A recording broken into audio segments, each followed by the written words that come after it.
को चैन से नहीं बैठने दूंगा, चूंकि हमारा राज्य 23 साल अलग हुए हो गए, लेकिन जेपीएससी के नाम पर बाबा जी का ठुल्लू मिलता है छात्रों को, ऐसा मैं कदापि नहीं होने दूंगा। मुझे भूख हड़ताल पर बैठना पड़े, चाहे छात्रों के लिए एकदम कहीं एकदम ताकत के साथ और शांतिपूर्वक हाथ जोड़ना पड़े, किसी का पैर पकड़ना पड़े। हमारा जो ये आयोग है, जिसे होता है ना कि पहले आपने सुनोगे ये रिमोट कंट्रोल है ना, रिमोट कंट्रोल सरकार कहता है कि अरे इसको चेंज करो ना, 101 लगाओ, 102 लगाओ, उन्हें बढ़िया जो है ना अपने हिसाब से, जैसे अगर कोई अपनी पिता अपनी बेटी की जब शादी अपने हिसाब से करता है तो पहले लड़का कहीं देखता है कि क्या है उसमें, कैसा क्वालिटी है, कैसा मेरे लायक है कि नहीं, खानदानी है कि नहीं। उसी प्रकार करता है कि मैं आऊंगा तो मैं जेपीएससी को साथ लेके चलूंगा, मैं आऊंगा तो कह दूंगा 6 महीने में जेपीएससी कराएंगे ना।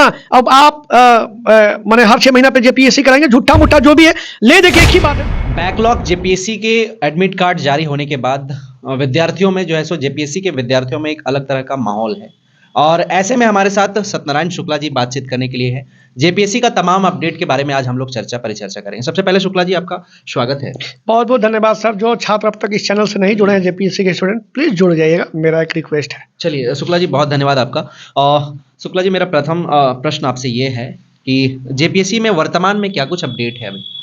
सर आपको पता होगा कि 6 महीने लगातार संघर्ष के बाद मैं माननीय मुख्य सचिव से मिलकर, मुख्य कार्मिक से मिलकर, जेपीएससी के अध्यक्ष महोदया से तो मुलाकात नहीं हो पाती थी, उनके सचिव महोदय से मिलकर, सभी से मिलकर मैंने इस पर प्रार्थना की। आपको भी पता होगा कि मैं माननीय मुख्यमंत्री से भी मिलकर मैं खुद हाथ जोड़ा था, ये भी पूरे झारखंड छात्रों को पता है। तो जेपीएससी का जो अपडेट है वो कार्मिक ने अधियाचना भेज दी है जेपीएससी के चेयरमैन महोदया जी को। अब जेपीएससी का नोटिफिकेशन कब आएगा उसके बारे में भी हम जानकारी दे रहे हैं। देखिए एक्चुअली हो क्या रहा है कि जेपीएससी का जो नियमावली पारित हो चुकी है, जो यूपीएससी के तर्ज पर बन चुका है, उसमें भी छात्रों का संशय बना है। कुछ लोग देखिए विरोधी तो तैयार है कि जैसे ही विज्ञापन आएगा हम विरोध करेंगे, अब विरोध करते रहिएगा, यहाँ पीटी मेंस इंटरव्यू हो जाता है। तो मैं छात्रों को स्पेशली आपके चैनल के माध्यम से कहूंगा कि ऐसे लोगों से दूर रहिए। अब जिसको आंदोलन करना है तो आंदोलन तो स्वतंत्र है, तो जो नियमावली को लेकर कहीं कोई गलत नहीं, मैं सभी लोग से राय ले चुका हूं। अच्छे वक्ता प्रवक्ता, कुछ मीडिया भी लोगों के माध्यम से मैंने राय लिया, बोले इसमें कहीं कोई त्रुटि नहीं है। अच्छा शुक्ला जी, जेपीएससी में सभी को मालूम है कि 342 सीट जो है सो में एग्जाम होगा, 342 वैकेंसीज है, सीट है, लेकिन उसमें से बहुत सारे छात्र को मतलब ये शंका होता है कि एज कटअप क्या होगा, एज कटअप को लेकर के क्या मतलब आने वाला अपडेट होगा, उसमें कुछ सुधार हो सकता है क्या? देखिए राहुल जी, आपका उम्र हमारे हिसाब से 25-26 साल हो रहा है, ठीक है। आप जब जन्म लिए होंगे तो झारखंड अलग हुआ होगा मेरे हिसाब से। आप जब बच्चे होंगे, जब आप ऐसे ही दौड़ रहे होंगे तो आपका जन्म होगा, तब झारखंड में अलग हुआ।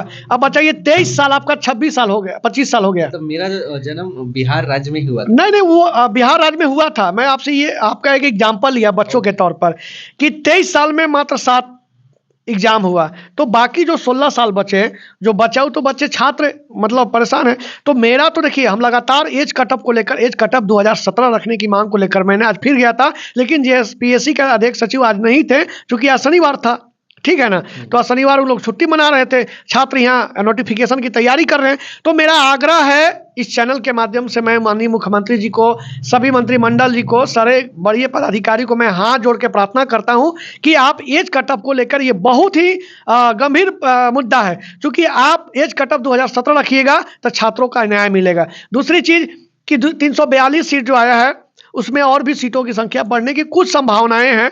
जहां तक हमको लगता है 375 तक जा सकता है, क्योंकि और 2-1 सीट मतलब जो विभाग का है वो जुड़ने वाला है।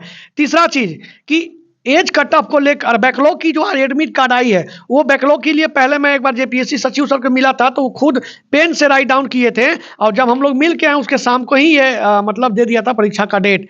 तो आज एडमिट कार्ड भी डाउनलोड हो रहा है।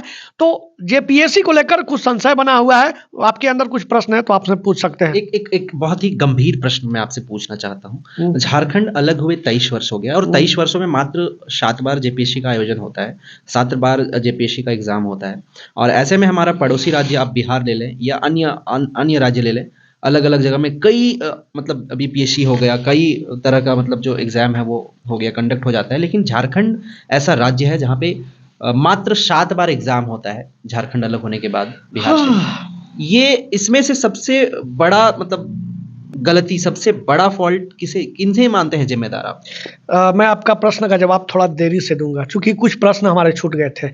नोटिफिकेशन लाने के लिए मैं सोमवार को मिलने जाऊंगा, सभी छात्र जेपीएससी भवन पहुंचे। नोटिफिकेशन के साथ साथ आपको पता होगा कि अध्यक्ष महोदया जी का रिटायरमेंट अगस्त में ही है, तो कब आप कैलेंडर जारी कर रहे हैं, कब प्रीलिम्स, कब मेंस, कब इंटरव्यू ले रहे हैं, क्योंकि आपको पता होगा सर कि लोकसभा विधानसभा का चुनाव है। इस सभी विषयों को लेकर मैं कल सोमवार को मैं दोपहर में अध्यक्ष महोदया जी से और सचिव सर से, अगर अध्यक्ष महोदया जी से मुलाकात हो तो मान लीजिए कि बहुत सौभाग्य की बात है, अगर उनसे मुलाकात नहीं हो पाई तो मैं खुद उनसे मुलाकात करूंगा सचिव महोदया जी से। इस सारे प्रश्न का जवाब मैं उनसे लेकर आपके चैनल के माध्यम से छात्रों तक पहुंचाने का प्रयास कर दूं। तीसरी चीज कि हमारा जो ये आयोग है, जिसे होता है ना कि पहले आपने सुनोगे ये रिमोट कंट्रोल है ना, रिमोट कंट्रोल सरकार कहता है कि अरे इसको चेंज करो ना, 101 लगाओ, 102 लगाओ, उन्हें बढ़िया जो है ना अपने हिसाब से, जैसे अगर कोई अपनी पिता अपनी बेटी की जब शादी अपने हिसाब से करता है तो पहले लड़का का ही देखता है कि क्या है उसमें, कैसा क्वालिटी है, कैसा मेरे लायक है कि नहीं, खानदानी है कि नहीं। उसी प्रकार करता है कि मैं आऊँगा तो मैं जेपीएससी को साथ लेके चलूँगा, मैं आऊँगा तो कह दूँगा 6 महीने में जेपीएससी कराएंगे ना। अब आप माने हर 6 महीना पे जेपीएससी कराएंगे, झूठा मुट्ठा जो भी है ले। देखिए एक ही बात है सर कि एक राजनीतिक मंच बना हुआ है, और मैं सत्यनारायण शुक्ला का बहुत जल्दी आँख खुल गया कि मैं जेपीएससी 11-12 आ रहा है और बाकी हम अपने दम पे, अपने कंधे पे जिम्मेदारी लेके इसको कराने की मैं ठान लिया हूं। मैं जब तक सरकार को चैन से नहीं बैठने दूंगा, आयोग को चैन से नहीं बैठने दूंगा, कार्मिकों, मुख्य सचिव महोदया जी को चैन से नहीं बैठने दूंगा, क्योंकि हमारा राज्य 23 साल अलग हुए हो गए, लेकिन जेपीएससी के नाम पर बाबा जी का ठुल्लू मिलता है छात्रों को। ऐसा मैं कदापि नहीं होने दूंगा। मुझे भूख हड़ताल पर बैठना पड़े, चाहे छात्रों के लिए एकदम कहीं एकदम ताकत के साथ और शांतिपूर्वक हाथ जोड़ना पड़े, किसी का पैर पकड़ना पड़े, लेकिन ये जेपीएससी जो हमारा एक ऐसी जो भ्रष्ट संस्था बन चुकी है उसको एकदम क्लीन करना है। जैसे बिहार में अभी 63, 64, 65 की या जैसे पीटी मेंस हुआ, वैसे ही तुरंत 67वां का विज्ञापन आ गया। उसी प्रकार में बीपीएससी के तर्ज पर अपने संघर्ष के माध्यम से इस आयोग को बदलना चाहते हैं, इस सरकार को सूचित करना चाहते हैं कि ये राजनीतिक संगठन नहीं बल्कि ये छात्रों का सिलेक्शन का संगठन है। मैं हमेशा प्रयास इसी प्रकार करूंगा। मतलब पूरी तरह से अपना पूरा पावर झोंक देंगे आप? ये पावर नहीं, ये हमारा संघर्ष है, ये हमारा ताकत है अंदर का। पावर देखिए राजनीतिक संगठन के पास होता है, हम लोग एक सामान्य व्यक्ति हैं। मैंने अपने अंदर का जो ऊर्जा है ये छात्रों के लिए दे देना है, ताकि अगर लोग एक अच्छा बीडीओ, सीओ, डीएसपी, अब तो एक चीज और है सर, बहुत जल्द हम आपके चैनल के माध्यम से बता देना चाहते हैं कि बहुत जल्द एसडीओ का पोस्ट मैं यहाँ ऐड करवाने के लिए, हालांकि बात चल रहा है, लेकिन उसमें भी लोग बोलेगा कमिटी बैठेगा, सरकार से राय लेंगे, परामर्श लेंगे, सब ढूंढी ड्रामा खत्म।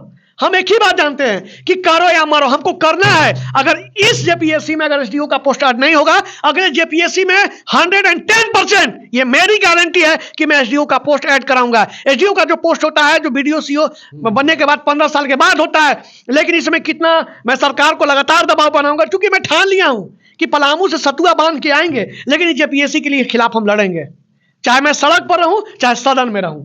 तब तय है आप लड़ाई का, मतलब लड़के हक अधिकार। देखिए ये तो समय तय करेगा, लेकिन मेरे अंदर ये है कि मैं जहां भी रहूं छात्रों के लिए हमेशा समर्पण दूंगा। ये मैं आपके चैनल के माध्यम से वादा करता हूं। चलिए, बहुत धन्यवाद शुक्ला जी। बहुत बहुत आपको भी धन्यवाद। बाकी मैं आप लोगों से जेपीएससी के तमाम जितने भी छात्र हैं उन तमाम लोगों से आग्रह करना चाहूँगा, आप लोग क्या सोचते हैं, क्योंकि आप लोग भी एक बहुत जिम्मेदार नागरिक होंगे और तब जाकर के जेपीएससी जैसे संस्था से आप लोग एग्ज़ाम मतलब क्वालिफाई करने का कोशिश कर रहे हैं, तो आप लोग से एक राय लेना चाहेंगे कि आप लोग क्या सोचते हैं और क्या कुछ होना चाहिए। अपने कमेंट के माध्यम से हमें सुझाव जरूर भेजें। जोहार, नमस्कार, जय हिंद।